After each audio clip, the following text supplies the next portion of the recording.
ఎమ్మెల్యేల అనర్హత పిటిషన్పై సుప్రీంకోర్టు ఇచ్చిన తీర్పు తర్వాత ఆ ఎమ్మెల్యేకు మరింత టెన్షన్ పట్టుకుందట. సుప్రీంకోర్టు తీర్పును స్వాగతిస్తున్నారని చెప్తున్నారు. అయినప్పటికీ స్పీకర్ తీసుకునే నిర్ణయంపై ఆయనకు భయం పట్టుకుందని బీఆర్ఎస్ కాంగ్రెస్ పార్టీలో తీవ్ర చర్చ జరుగుతుంది. కారు పార్టీలో ఉన్నత పదవులు అనుభవించి ప్రభుత్వం పోయాక కాంగ్రెస్లో చేరిన ఎమ్మెల్యేలపైనే రాజకీయ వర్గాల్లో ఆసక్తి చర్చలు జరుగుతున్నాయి. ఇంతకీ సుప్రీంకోర్టు తీర్పుతో టెన్షన్ పడుతున్న ఆ ఎమ్మెల్యే ఎవరు? ఆయన రాజకీయ ప్రస్థానం ఏంటి? ఈరోజు తెరచాటు రాజకీయంలో చూద్దాం.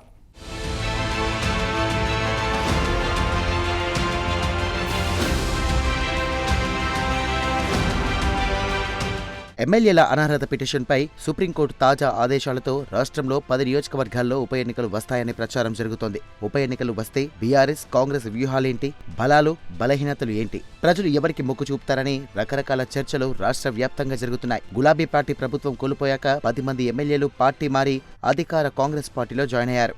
ఉమ్మడి వరంగల్ జిల్లాకు చెందిన senior leader station Ghanpur MLA Kadiyam Srihari car దిగి హస్తం పార్టీతో చేయగలిపారు. ఇప్పుడు కడియం శ్రీహరి రాజకీయ భవిష్యత్తుపైనే ఉమ్మడి వరంగల్ జిల్లాలో తీవ్ర చర్చ జరుగుతోంది. ఉప ఎన్నికలు వస్తే ఎలా ఎదుర్కొంటారు, కడియం శ్రీహరి వ్యూహం ఏంటని రాజకీయ వర్గాల్లో ఆసక్తికర చర్చ జరుగుతోంది.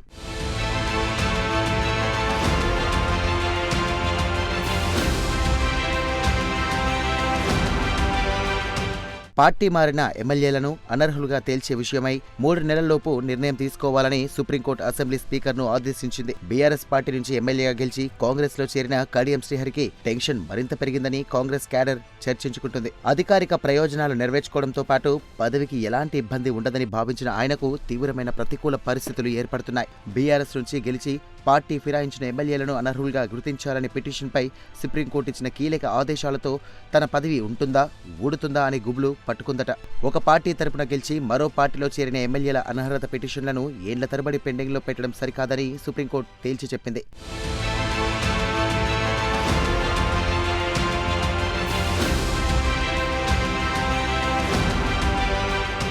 ఇలాంటి అంశాల్లో విచారణ ప్రక్రియను పొడిగిస్తూ పోతే స్పీకర్ అనర్హతపై నిర్ణయం తీసుకోవచ్చని కోర్టు సూచించింది. సుప్రీంకోర్టు తాజా ఆదేశాలతో కడియంకు ఈ విషయంలో ఇప్పటికే ఉన్న పరేషాన్ మరింత పెరిగిందని రాజకీయ పండితులు అభిప్రాయం వ్యక్తం చేస్తున్నారు. మరోవైపు బీఆర్ఎస్ పిటిషన్తో పార్టీ మారిన ఎమ్మెల్యేలు అనర్హతకు గురవుతారని, ఆ స్థానాల్లో ఉప ఎన్నికలు వస్తాయనే చర్చ మొదలైంది. సుప్రీంకోర్టు ఆదేశాలతో ఫిరాయింపు ఎమ్మెల్యేల అనర్హత పిటిషన్పై త్వరలోనే నిర్ణయం వస్తుందని, స్టేషన్ ఘన్పూర్ అసెంబ్లీ సెగ్మెంట్లో ఉప ఎన్నికలు ఖాయమనే అభిప్రాయం నెలకొంది.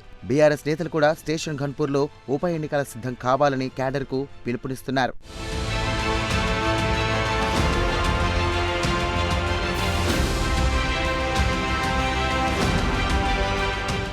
ఇకపోతే టీడీపీ నుండి రాజకీయ జీవితం మొదలుపెట్టిన కడియం శ్రీహరికి ఉమ్మడి వరంగల్ జిల్లాలో సీనియర్ నేతగా గుర్తింపుంది. 1994, 1999 సాధారణ ఎన్నికల్లో ఆయన ఎమ్మెల్యేగా విజయం సాధించారు. అలాగే 2008లో జరిగిన ఉప ఎన్నికల్లో స్టేషన్ ఘన్పూర్ నియోజకవర్గంలో ఎమ్మెల్యేగా గెలిచారు. 1994లో సహాయ మంత్రిగా, 1995 నుండి 2004 వరకు కేబినెట్ మంత్రిగా ఉమ్మడి రాష్ట్ర ప్రభుత్వాలలో పనిచేశారు. బీఆర్ఎస్ ఆవిర్భావం అనంతరం నెలకొన్న రాజకీయ పరిస్థితులతో కడియం శ్రీహరి స్టేషన్ ఘన్పూర్లోనే 2004, 2009 సాధారణ ఎన్నికలు, 2012 ఉప ఎన్నికల్లో టీడీపీ నుంచి పోటీ చేసి ఓడిపోయారు. ఉద్యమ తీవ్రత, బీఆర్ఎస్ అనుకూల పరిస్థితుల కారణంగా 2013లో ఆ పార్టీలో చేరారు. అధినేత కేసీఆర్ ఇచ్చిన అవకాశంతో 2014లో బీఆర్ఎస్ నుంచి వరంగల్ ఎంపీగా గెలిచారు. అప్పటి సీఎం కేసీఆర్ 2015లో కడియం శ్రీహరిని రాష్ట్ర మంత్రివర్గంలోకి తీసుకుని ఉప ముఖ్యమంత్రిగా పదవినిచ్చారు. 2015, 2021లో ఎమ్మెల్యే కోటాలో ఎమ్మెల్సీగా అవకాశం కల్పించారు. 2023లో బీఆర్ఎస్ నుంచి స్టేషన్ ఘన్పూర్ ఎమ్మెల్యేగా శ్రీహరి గెలిచారు. 2024 లోక్సభ ఎన్నికల్లో ఆయన కూతురు కడియం కావ్యకు వరంగల్ ఎంపీగా బీఆర్ఎస్ టికెట్ ఖరారు చేయగా దీన్ని అవకాశంగా మార్చుకున్న కడియం అధికార కాంగ్రెస్లో చేరారు.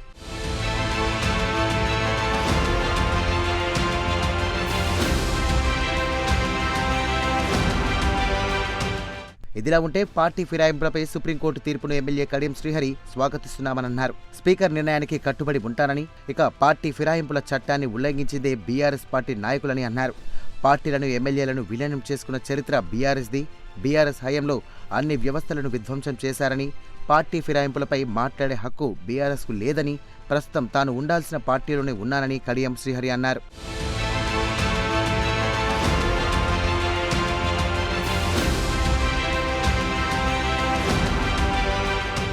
మరోవైపు స్టేషన్ ఘన్పూర్ కాంగ్రెస్లో టెన్షన్ పాలిటిక్స్ పట్టుకుంటే త్వరలో ఈ నియోజకవర్గానికి బై ఎలక్షన్స్ రాబోతున్నాయని బీఆర్ఎస్ మాజీ ఎమ్మెల్యే తాటికొండ రాజయ్య అంటున్నారు. తాను పార్టీ మారినప్పుడు పార్టీ ప్రాథమిక సభ్యత్వానికి తన ఎమ్మెల్యే పదవికి ప్రజాబద్ధంగా రాజీనామా చేశారన్నారు. కడియం శ్రీహరికి చిత్తశుద్ధి ఉంటే ఆయన కూడా రాజీనామా చేయాలి.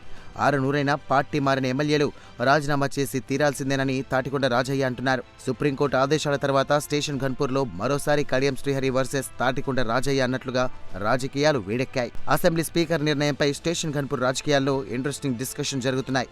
పార్టీ ఫిరాయింపులపై స్పీకర్ నిర్ణయం ఎలా ఉంటుంది, కడియం శ్రీహరి రాజకీయ భవిష్యత్తు ఎలా ఉంటుందో చూడాలి మరి.